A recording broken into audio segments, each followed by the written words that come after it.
Bonjour à tous. Aujourd'hui, on se penche sur une annonce qui a fait pas mal de bruit, la 14e boîte Unlock qui s'appelle Enchanted Adventures. C'est tout frais, ça vient de Space Cowboys. Oui, une annonce assez attendue, c'est vrai. On sentait, et on en parlait d'ailleurs dans notre article, une petite interrogation montée chez certains joueurs. Oui, cette idée de Unlock fatigue après une période un peu plus calme en sortie. Alors, est-ce que cette annonce, c'est la réponse qu'on attendait? Ah, peut-être bien.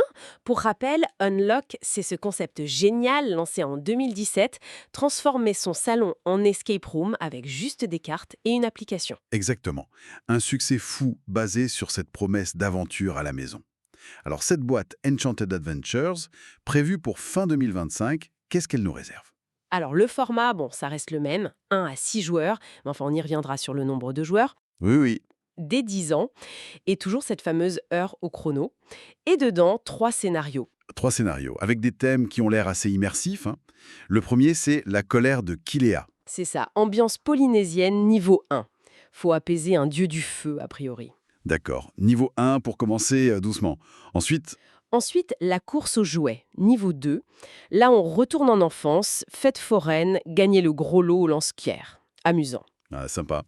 Et le troisième, niveau 3, le plus dur donc, la malédiction de Camelot. Voilà, quête arthurienne, explorer Camelot parce que Merlin a disparu. Ça promet. Ce qui est intéressant, et on le soulignait dans notre article, c'est ce retour à des thèmes très, très universels en fait. Les mythes, les légendes, l'enfance. Tout à fait. Après des boîtes plus ciblées comme Star Wars ou les jeux vidéo. Oui, Là, ça rend la boîte potentiellement très accessible, une bonne porte d'entrée ou un retour aux sources pour les habitués. C'est malin, je trouve. carrément. Et niveau mécanique de jeu? On reste sur les fondamentaux. A priori, oui. Le cœur du jeu, on observe une carte lieu, on cherche des numéros cachés ou évidents, on combine des cartes objets, la bleue et la rouge, pour avoir un numéro de carte résultat à piocher.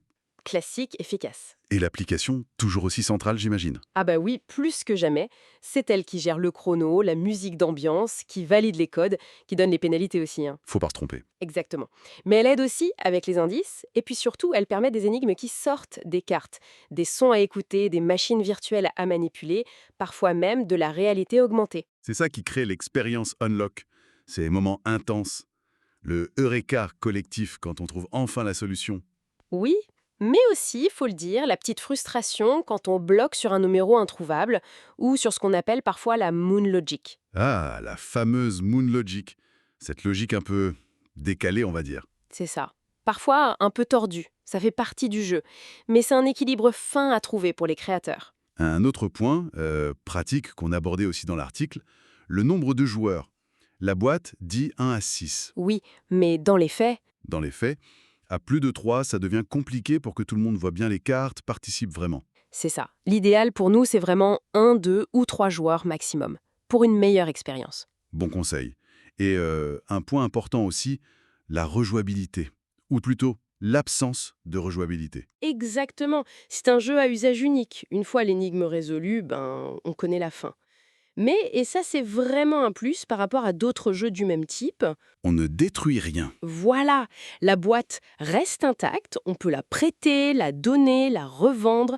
C'est un aspect très positif qu'on apprécie beaucoup. Oui, c'est plus durable. Et ça participe sans doute à son succès. Tout à fait. Donc, en résumé, cette boîte Enchanted Adventures, elle nous semble vraiment prometteuse. Oui, très. Des thèmes universels qui peuvent plaire à beaucoup de monde, une porte d'entrée idéale, et de quoi peut-être relancer l'intérêt même chez ceux qui sentaient une petite lassitude. Pour nous, c'est un grand oui. Les précommandes sont annoncées pour septembre, c'est ça? C'est ça. Pour une sortie probable en fin d'année, décembre, comme souvent juste avant les fêtes. Logique. Ça soulève une question intéressante d'ailleurs, au-delà de cette boîte. Comment une série comme Unlock fait pour durer, pour se renouveler sans lasser? C'est une excellente question. Ce retour aux sources, aux thèmes universels, est-ce que c'est ça la clé? Ou est-ce qu'il faut chercher l'innovation ailleurs? Une réflexion plus large sur comment garder l'engagement dans le temps, comment innover sans perdre son public. C'est tout l'enjeu pour les séries à succès dans le jeu de société. Absolument. De quoi méditer en attendant de pouvoir enfin ouvrir cette boîte Enchanted Adventures.